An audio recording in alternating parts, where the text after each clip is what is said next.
aí galera, beleza? No vídeo de hoje vou estar falando sobre algumas teorias da Caverna do Dragão. Então, sem mais enrolação, vamos lá. Antes de começar a falar das teorias, vou falar um pouco sobre o desenho. Inicialmente, Caverna do Dragão foi inspirada no jogo de RPG Dungeons & Dragons. A animação possui 3 temporadas e 27 episódios, produzidos entre 83 e 85. No Brasil, ela começou a ser transmitida em 1986 pela Globo.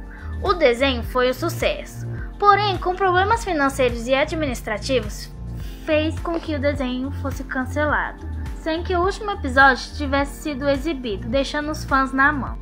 Sobre o episódio final do desenho, apesar de não ter assumido o formato de animação, o roteiro do capítulo final foi finalizado pelo norte-americano Mitchell Haves, roteirista da série, o episódio 28, que foi batizado com o nome Requiem, que é o nome dado à prece que a igreja faz aos mortos. Foi lançado de uma forma não oficial no formato de uma história em quadrinhos em 2010, tendo sido ilustrado pelo brasileiro Reinaldo Rocha, que adquiriu os direitos do roteiro final com a arte final de Heber Ferreira.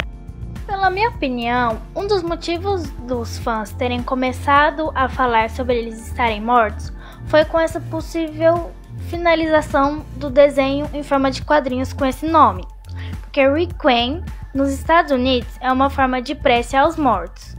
Então, meio que os fãs pegaram isso e fizeram uma comparação que eles estivessem mortos, já que surgiu a teoria que eles estivessem mortos antes de ser lançado esse episódio, entre aspas, em quadrinhos, e foi adquirido esse nome. Então faz mais ainda uma acepção a eles estarem mortos.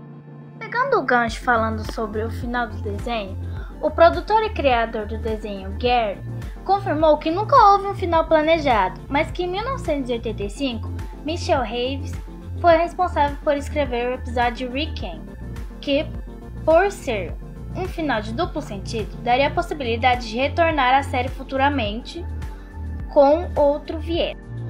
Esse viés pode ser, por exemplo, uma nova continuação com um rumo diferente.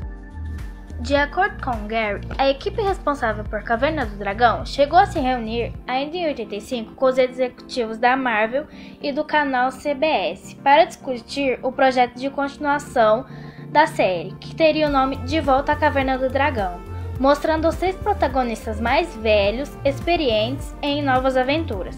Porém, a ideia nunca saiu do papel.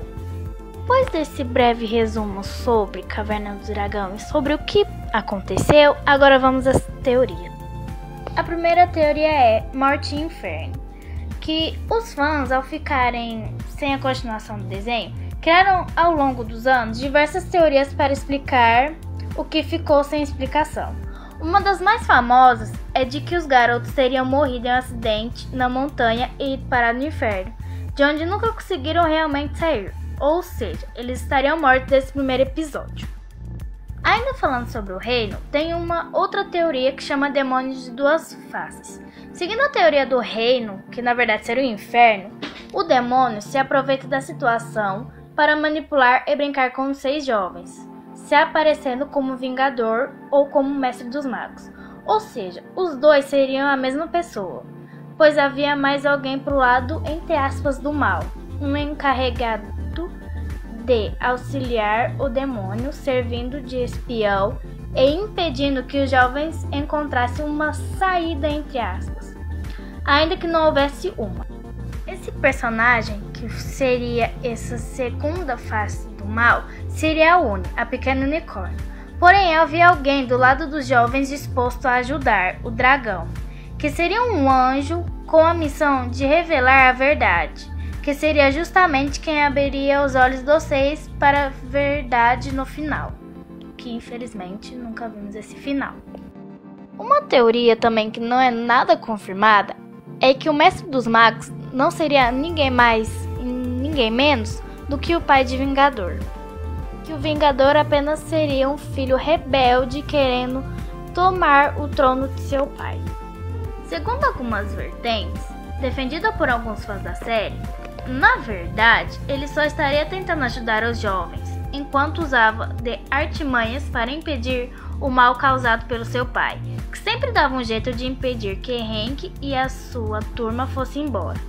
Na versão da história em quadrinhos de Reinaldo Rocha, o Vingador é mesmo filho do mestre e precisa apenas da ajuda dos jovens para se redimir por ter escolhido seguir um mestre mau no passado. E foi isso, pessoal. Eu peguei só algumas teorias que rolam pela internet, porque se for pegar muitas, o vídeo fica muito maior. Mesmo que o vídeo tenha ficado um pouquinho grande, eu tentei explicar o final que teve em quadrinhos para vocês e tudo mais sobre. O final que não foi mostrado em forma de animação. E foi isso, pessoal. Espero que tenham gostado. Deixa seu like, deixa algum comentário sobre alguma outra teoria que você tiver. Se inscreve no canal e até mais!